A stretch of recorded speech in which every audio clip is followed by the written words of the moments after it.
Good evening all. What a fantastic afternoon for a game of rugby. We're about 2 or 3 minutes away from getting it underway tonight. We've got the Whoopie Saints versus the Coffs Harbour Snappers. My name is Aaron Miller and I'll be commentating the game today. We'll just give it a little bit of period of time. Currently underway at the moment. We've got the presentations for the under-8s. All kids are getting a medallion as well as a bag. There's Spirit of Rugby Awards going on at the moment.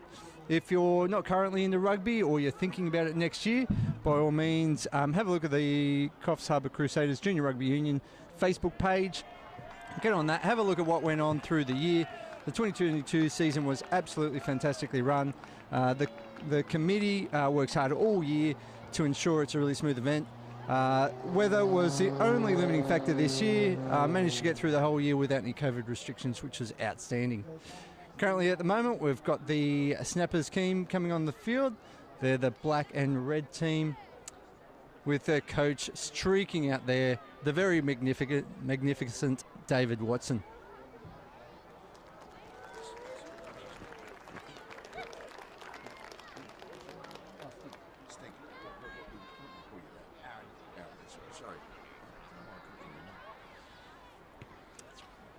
Well, Aaron, Kyle Hands here, just joining you for a moment. And how good is it to be having rugby grand finals on a Friday night?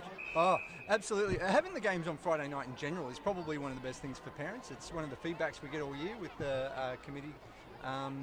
And the parents just love it. It gives the kids the opportunity to play extra sport on the Saturdays or Sundays, which is outstanding. We've got a number of kids that play the multiple sports, but also for the kids that don't play multiple sports, it gives parents a whole weekend. Outstanding. You can't complain with that. I noticed that the younger sides there, there was actually a coach on the field with the players. I mean, is that look? They don't do that in New Zealand. In New Zealand, you've got to play against the parents when you're 5. But is it a good idea? It's fantastic. I was privileged to do under-8s for the last 3 years, and it's one of the best things being out there for the kids. They're just learning. They're just getting to understand the rules. Rugby is a bit of a complex game, so to be able to be out there and tell them when to drive over, when to tap and go, just get them organised, a bit of structure about it. But also it encourages them to talk, and that's one of the number one things for rugby that we want to encourage these kids to do. Well, maybe you might take a few of these tips back to the All Blacks. Maybe the water boys need to do a bit more telling the boys what's going on, because after the hidings the All Blacks have been getting lately. You can't complain. You can't complain about that. But I wonder if this is a bit of a preliminary game as we kick off now, as the Wallabies versus South Africa, which is on tomorrow. Look at that. That was a fantastic catch moving forward there. And coming straight in the breakdown, a bit of a rip attempt. Notice the referee just talking right through the whole time, telling the kids whether they need to release the tackler. The referee's doing an absolutely amazing job. I believe we've got Taj Butcher on today, being one of the best referees that we've had all year. Does a really fantastic job. You want to run us through the rules? How do the rules differ from the adults at this grade? One of the main things that we've got is there's a bit of a restart mentality. So if the kick doesn't go the required 10, look at this fantastic run. Look at this kid He's just got some having, pace. he does. He's got a step. One of the main things was the restart. So if line out's not straight, they'll do a restart. Kick not straight, they'll have a bit of a restart as well. Lots of talking by the referees. It's absolutely encouraged. Other than that, you'll generally find that the breakdown probably doesn't get policed as much. The referees do a really good job just maintaining the integrity of that. However, you'll find that there might be a few hands in the ruck, there might be a bit of diving over or something like that. They let a lot of stuff go if it doesn't really impact the whole game. May as well let them play rugby. So they sort of teach them to put their hands in the ruck on the sly at a young age. Well, that's the most New Zealand thing that we teach the kids in this stage, how to kill a ruck. But no, absolutely, it is very encouraging to see the kids continually develop from the under-8s to the under-10s to the under-12s. Some of these kids, there we go, what a fantastic try. Bringing us up to 5-0 at the moment. I'm just wondering, is it just done on age, or is it done on, is it 8 for weight? Is there any size? Like if there's a freakishly large kid, or It's absolutely just based on, particularly for the boys, it's based on the age, the year that you're born in. So a kid might turn 8 in January, but they'll still play in under 8s for that year. So you can be 8 and still playing in under 8s, depending on the date of birth. So it's the year in which you turn 8. You can look at dispensations. But that's typically for kids that might be in the under 6s. They might be good enough to play up in the under 8s. Throughout the year, most of the time you try and line them up in the right age groups. The girls this year, if you're under 13s, you were able to play back in the under 12s. Really trying to encourage females in sport at the moment into rugby. You'll see in the later games, the Marlins, Dogo, Grafton, there's a couple of teams that have got some absolutely fantastic athletes. Some of the best on the field, no doubt, whether they're boys or girls or whatever. They're fantastic, really good to watch. So this contest is a third versus fourth, and then of course then we've got second versus first. Does everybody get a trophy? No, it's actually the under 8s are all get a medallion, but when we're looking at the under 10s, we wait for that. He's played on and managed to step out. So what's happened there is because the ball was less than 10. The Snappers didn't have to play for the ball. They chose to. He got the ball and then went out. Could have been a line out. However, because we're looking at the under 10s, they've brought it back for a re-kick, I believe. The first infringement. There we go. Oh, it's back to the first infringement. But let's kick it again. Yeah, it didn't go far enough. Let's give it a bit of a restart. There was no advantage to the Snappers there. There we go. A much better start. Have a look at this guy chasing it up. I just want to be yelling out at the kids to make sure they get in the defensive line. It's still one of the things, whether it's in rugby league, rugby union, the more straight or streamline the defensive line as they move up together, that will definitely win games today. So definitely want to see that from both teams. The attack has been really, really good at the moment. Lots of breaks and moving forward. Look at them having a bit of organisation there at the moment. They're all having a bit of a chat. Look at them all with their arms up. Oh, and the Whoopie blokes managed to get it. That's Sevik Singh. Managing to move forward. They want to try and get behind him at the moment.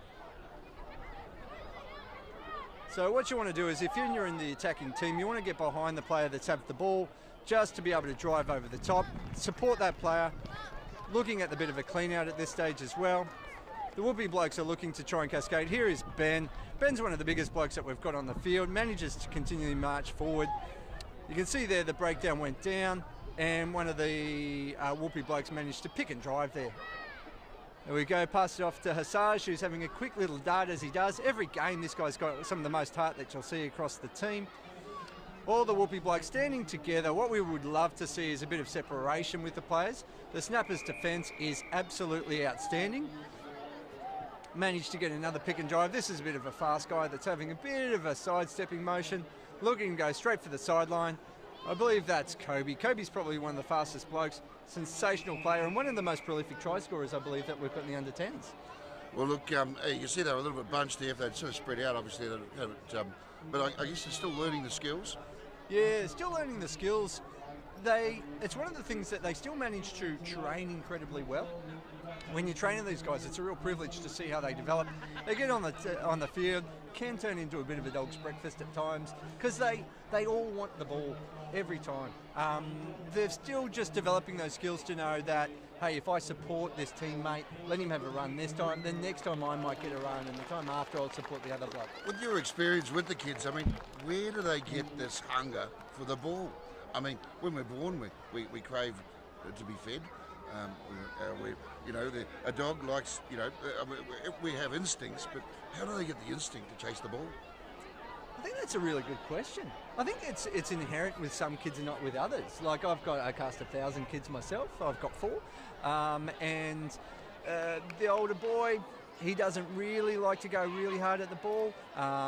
Andy, he's out there, number 2 with the white headgear at the moment. He'll try and get the ball every time. He really loves a rip. I've got a daughter that's only about, she's not even 6 at the moment, and she'll attack this ball more aggressively than what her much bigger older brother will do. Do you think it's the enthusiasm the parents get when the young person's got the ball in their hand? I think every kid's different. Every kid's an individual. Some really, really love the contact. Some really, really love going towards the ball. See that catch? That was outstanding. That was Kobe, the try scorer. Managed to get the ball straight off that. We've got Finn at the moment going forward. Let's have a look how he places the ball back. Look at that really long place. That's what they've been encouraged to do. Hassage stepping through, straightening up. You've got Andy at the moment there, hopefully driving over. Yep, look at that clean out. That was really, really good. Nevada, he's sidestepping, manages to get across. Maybe not releasing there, the tackler. Go. Oh, this is little Andy Miller. He'll keep pumping his legs. Look at this man. Manages to go to his knees and lace the ball back. So what happened there is that Andy, the one number 2 with the white headgear, he managed to go straight to his knees when one of the players was going to rip the ball. Taj, the referee, has asked him to release. He didn't. Managed to get a penalty out of that, which is a really key thing for the kids that we try and teach them. Nice bit of tackling there too. He slipped a couple of tackles, but they didn't give up the snappers. It's great to see these young kids tackling. It's not a natural skill tackling, is it? No, not at all. But the snappers, one of the good things about the snappers is not only are they absolute amazing sports, which I think is a real credit to their coaching staff, but their defence is amazing. It's fantastic. You'll generally find that Sevic, who's the player with the ball at the moment, he'll typically get 20 to 30 metres every time he gets the ball on a Friday night. But against the snappers, we're making 10 metres at the most. They're an incredibly good side when it comes down to defence. You notice that they're lining up quite well. Oh, a good steal, a good clean rip that they've managed to come away with. So the turnover came from there. The Wolfie person was... He's running and fending. He's looking for now, what we want to do at the moment, I believe that might be a fair steal. No, they managed to push the ball far enough apart. That's a nice tackle. Look at that real long place. He managed to turn his body perpendicular with the field, try and get that long place going on.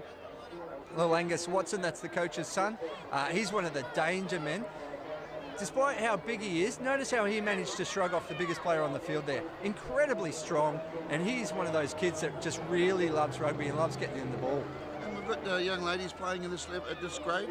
Yes, absolutely. They absolutely dominate in some games. Look at this, nice clean break. We've got a good tackle coming up, trying to push him out on the sideline. Oh, really good defence coming through there. But I got to say, a great run. Really, really good run. Saw the open space and just went for it. That'd be 30 metres, I think he just made, was it? Oh, your version of metres, I don't know, mate. These Kiwis. Yeah, I'd say definitely. I'd give them 30. Maybe. That was a good. Yeah, it's a good 30 metres. Yeah, I mean, well, that actually might have. It was just over the half. Now, at the moment, you'll notice with the juniors that they're only jumping. There's no structured support. A lot of people call it lifting, but there's no actual lifting in the lineouts. It's structured support with the jumper. Whoopi managed to retain that ball. Trying to find the gap. What we want to do in a situation like this is just go forward. That's Finn. Hopefully he manages to find his knees to release that ball. And we've managed to call a knock on here, I believe. Setting a scrum. In the under-10s, we're not using flankers in the under-10s, so we're looking at having 6 per team. So that's the front row, which consists of the prop, the hooker and another prop. We've also got our 2 locks, which are otherwise referred to as second rowers, and the number 8. Got a bit of a shout out there from Lockie Miller saying, "Go Andy." Oh, Lockie Miller. So Lockie Miller is the ex-Australian sevens player, Lockie Miller, currently playing with Cronulla at the fullback. I believe tomorrow they're due to play the Bulldogs.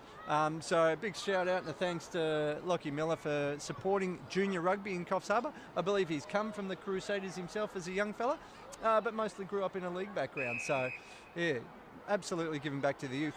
He's got a young kid himself, and I'm sure that he hopes that he plays a bit of junior rugby league or a bit of rugby union as well. Hopefully in a comp as good as this. Do you think the kids are better off starting with soccer, or do you think it's good to get straight into rugby or rugby leagues at an early age? I actually come from a different school of thought on that.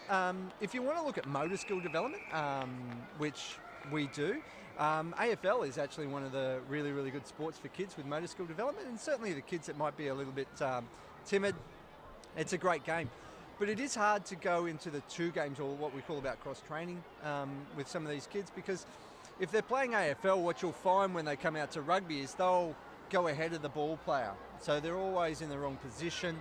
However, motor skill development is fantastic, really, really good for the kids. I'm very partial to rugby. I really think that that's a good game for them to get into.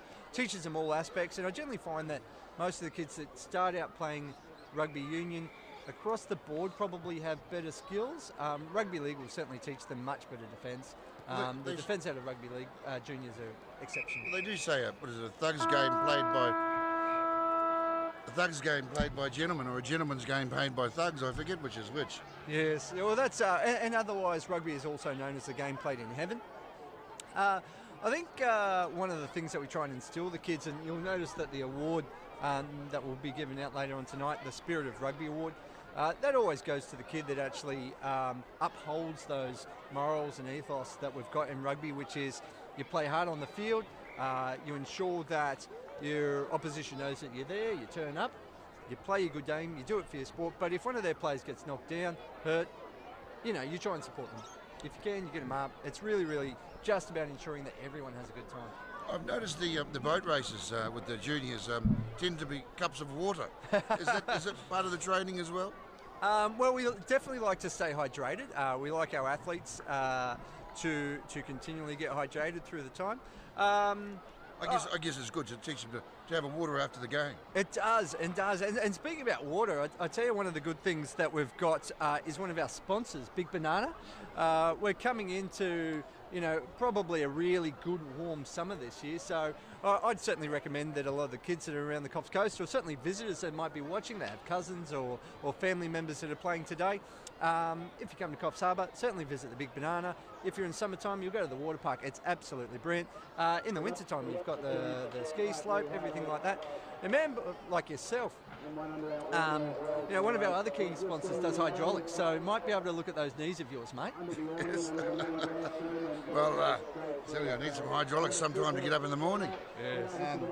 We didn't go to an ad break. We have got an ad break to play between some of the games, but the half time is quite short in the rugby union, isn't it?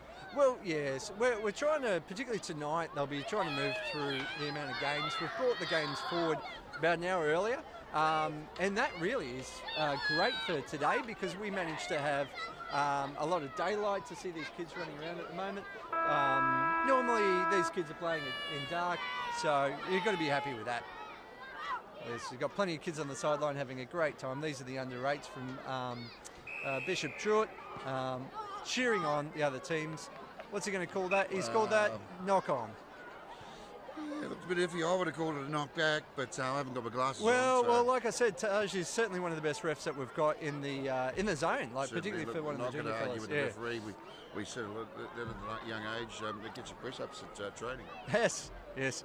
Strangely enough, that I did manage to play with his dad. That was probably the person that argued most with the ref that I've ever played with in my life, whether it was rugby union or even Oztag. This man managed to put every referee offside, managed to make me walk further backwards from all the time that we got sent backwards. But he's a great fellow, that person. Are we going to give him a shout out? Well, what we see at the moment is, in the scrum here, the defensive line is probably a lot further back than the 5 metres, which is required. So they've tried to stay back with the assistant referee, which is on the sideline, probably giving him about 10 metres rather than 5. Rugby, the scrums are only at 5 metres for the defensive line, and you really want to make sure that, as the players, that's where you stand. And the reason you do that is that when the attacking line moves forward, you can really come forward on them. You try and take away the space as much as you can. Giving them 10 metres like the assistant referee was probably there, or maybe that was a good 7 perhaps, makes it a bit challenging, so you really need to get off that defensive line. So as soon as that ball's out of the scrum, you want to go, particularly with the scrum half that the snappers have got, young Angus Watson, who is just lightning fast and very agile. Look at that nice break there. Lights are just coming on at Rugby Park as we go into the second half. This will be 15 minutes. There's 15 minutes each way in this match. Absolutely. So we've seen a really good try there as well. Good stride. Just managed to get it from the base of the ruck. Nice arm out fend. What we really want to see from the defensive tacklers is getting right under him, so a low tackle. What we generally find in this age group is they'll try and steal the ball, they'll try and rip the ball out of their arms. But as you're seeing that, no one went low enough for that ball carrier. Fairly tall ball carrier, would have been much preferable to get them down low, straight to ground. And if you want to steal the ball, one of the best opportunities when you get a player moving forward that's managed to break the line, get them down low, get up as fast as you can, come right through the gate, which means that from your side, you're coming through, you're going right over the top, and then you try and steal the ball. The players that do that really, really well in the juniors are the ones typically representing the rep teams as well. I'm just taking a few notes here. I'm going to send them back to New Zealand. I'm still suffering after that last loss, the All Blacks. But yeah, I think there is a few things that these kids might be doing better than some of our internationals. Oh, well, that's I would agree. And what I'd really love to see in this second half is some of the kids try and move really fast and hard through this attacking line. So off the base of the ruck, try and get one ball out, try and get this player attacking the ball. So having their feet positioned right to get that, moving forward when they take that catch, and then just hit that line hard. If they don't get through the line, that's fine. Just a nice long place that we try and teach them through the game. That is a great kick-off there. Ball bouncing around. Into the southerly there. I think, what have we got, 5 knots, southerly coming through. Just a gentle cool breeze. Here we go. Oh, managed to break a tackle there. It's not too late too. If you are at home watching in Coffs Harbour, to get down here, there is certainly plenty of steaks and sausages on the barbie. Oh, it's a great feed. The people have been working incredibly hard all afternoon to provide this. There's actually 2 tables at the moment. We've got the standard canteen, and we've also got a secondary canteen. The grand final night's a very big night. You can see there's a huge amount of spectators that we've got at the moment. There's quite a big crowd here. Whereabouts is the crowd from? I mean, there's players from, is that casino over there? Grafton. We've got Grafton, the red and whites that we'll see. We'll also see a green and yellow team, which is from Dorrigo. We've also got Bishop Druitt. We've got Whoopi, which are playing at the moment. You've got a number of teams from St Augustine's. You've got the Snappers. Hopefully I've mentioned the Marlins as well. I think I've covered them all off there. But no, really good right throughout the year. The Whoopi under 8s, which I sort of coordinate a little bit. We ran a bit short. You play with 7 on the field. We only had 6 players. In these sort of leagues, they sort of match up numbers. So we were supported by every club this year. So whether we were playing Grafton or Dorrigo, there was sharing of players. Everyone was really, really happy to do it, which really great sportsmanship for the kids as well that are willing to turn around and play with another team. You'll notice out there at the moment there's a couple of players with the shirts turned inside out playing for Whoopi, so they've got the white sort of version of tops. They're actually snappers players that are playing for Whoopi, so really, really good sports. Great version. It's actually a rule that they do within this age group as well, just to ensure that they are sharing players, that everyone has a game on the field. It also gives them, who normally would have been a reserve, an opportunity to play on the field. Oh, look, I mean, obviously, no one wants to sit on the bench. And at the end of the day, you go to rugby to play rugby, don't you? Absolutely. You want to show your skills, you want to flex your muscles, and certainly I always liked playing against my peers and my friends and my teammates.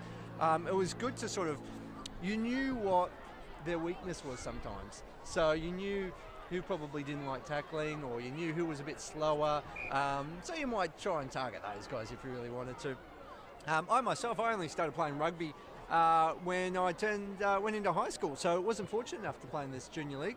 And I think nowadays that we actually find that the standard of rugby when they're getting into these higher age groups is really, really great. You'll find in the later games today, which you'll be streaming as well, when you look at the under-12s, the standard of rugby is great. So particularly look forward to watching that for the 1 versus 2 in the under-12s. Have a look at that for a minute. Yeah, this is Kobe. Look at that break straight through the middle. Kobe Vines. You wouldn't know that his old man sells real estate up around Woolgoolga, would you? Because I'd say his old man might have been a rugby league player for the Seagulls. Seahorses. Seahorses may have been a pretty good athlete, I would say. I think he might have been. I think he might have been playing in first grade, but I might have been in reserve grade. Yeah. Well, it actually surprises me that you say that, because I believe he's only turning about 40 this weekend, I believe. I may have fudged the age there a little bit, but happy birthday for the weekend. Absolutely, Brad. I hope you have a good time. But certainly your kid is turning it on today. And of course, if the real estate would like to sponsor the juniors, there is an opportunity. We've got some places on the bottom of the screen there. Well, I actually didn't shout out his name. Yeah, yes. He had the opportunity to plug the name there, didn't I? We can withhold that, actually. No, we've got a number of really, really good sponsors in the Coffs Harbour Crusaders Junior Rugby Union competition. We've got dentist, which is great. We managed to get a number of kids all year from Kingdom Dental that managed to go out and get form-fitted mouth guards. I know my nephew has one, really loves it.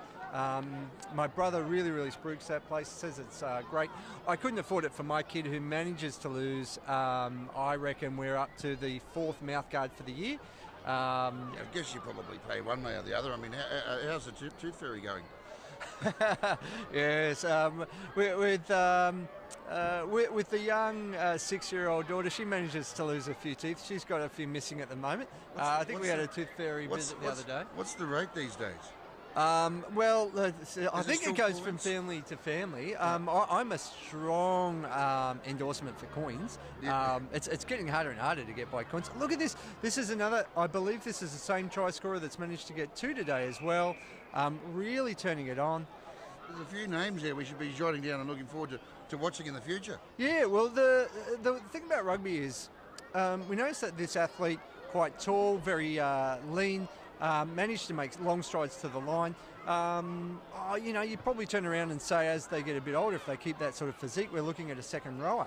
The one thing I really love about rugby is that there's a position for everyone. There really is. It doesn't matter if you're quite big, you're very broad across the shoulders, you might be carrying a bit of load, you're a prop. Even if you're a small version of that, you become a hooker. If you're tall and lanky, you're looking at a lock or a second row. Still got a jockey out the back? Yeah, you're certainly coming around with a scrum half as well. If you're beautiful looking, you can play fly half. And certainly if you're a little bit quicker, you might be able to get an opportunity in the backs. But even nowadays in the backs, you'll see that there's a real diverse look. So you'll get the little fast blokes, you'll get the faster moving bigger players that might play in the centres as well. If you have a look at the England fullback, I believe he's 6'4". Just an incredible athlete, and he's incredibly quick as well. I must say they still promote, is it first 5, a centre? You don't have to get your jumper dirty. The Brendan Hoy position. Yes, that's right. If you're wearing number 9 in rugby or the Brendan Hoy position, you don't always get it dirty. I myself wore 11 on a number of occasions, which is a winger in rugby, and I think at the start of the game I used to rub my hands on dirt, pretend I was trying to warm my hands up for catching, but I used to just rub the dirt on the jersey so it made I was looking like I was doing something. But truth to be told, mate, nobody ever caught me, so that's the reason I had to make myself look dirty. Do they still teach the seagull position? Is this something for the forwards? It isn't taught the seagull position, but like we're talking about these kids that really love to go and get the ball, the seagull, which is technically a forward that likes to stand on the outside of a winger to get those glory tries. You generally find that a little bit more as you get older. In the junior rugby, they're really going hard at the ball early on. Everyone's bunched together. As you're getting towards the first grade, where the bigger blokes are getting a little bit unfitter, you don't want to go into every ruck or breakdown. You see, you're in your own 22. You're like, I wouldn't mind getting the ball here. You go stand outside the winger, and you hope that they pass you the ball and that they don't knock it on, which is a 50-50 call in most backs. So you avoid sort of the being in the engine room. You hang out with the backs and look for some glory. Well, that is true. You can always pick a forward in a back line because they're the non-pretty ones. We've got a nice little breakdown. Okay, we're looking forward to get Whoopi back the 10 at the moment. You'll see, look at this, Hasaja street back. You've got a few offside there from the Whoopi team. Here is the main try scorer at the moment, the number 4 from the Snappers.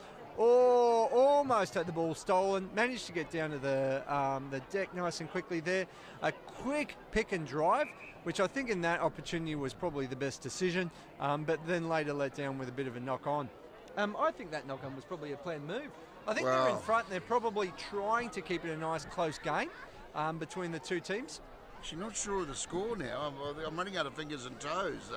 That's been a bit of a high-scoring match. Have we got? Is it 3 tries to 2? I think we've got about 3 tries the Snappers to the 2 tries the Whoopi Saints. Could be a little bit out there. We'll do a score check.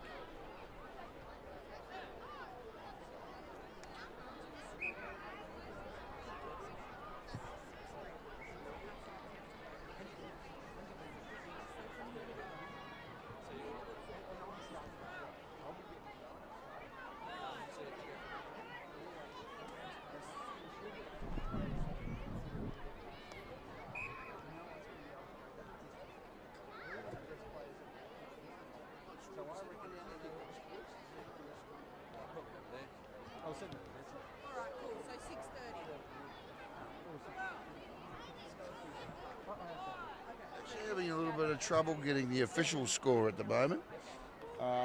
So at this stage, the official score at the moment, we might have to wait to the end to update everyone. Stay tuned. We'll let you know when we know. We just had one of the young athletes coming up just to talk about the sprints. We'll have the under 7s. Oh, here's Kobe Vines again. I'll back him in. I'll back him in for a try. Good sidestep, putting the hammer down. He's got a good defender, it looks like here. Managed to get away. He's probably going to manage to put that right under the post. We do actually have to get a score check at the moment, that's for sure.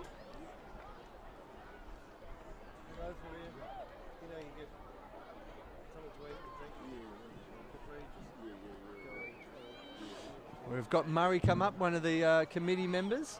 Oh, he's shaking his head. He doesn't want to be acknowledged, but certainly doing a great job. He's come up to look after the camera crew who are on tonight, streaming every game. So if you've been provided the link, just search the Coffs Harbour media. Straight afterwards, you'll notice that there's game going one after the other. Thank you. I'll go into this side over here. And of course, see that southerly breeze is bringing in that the smell of a.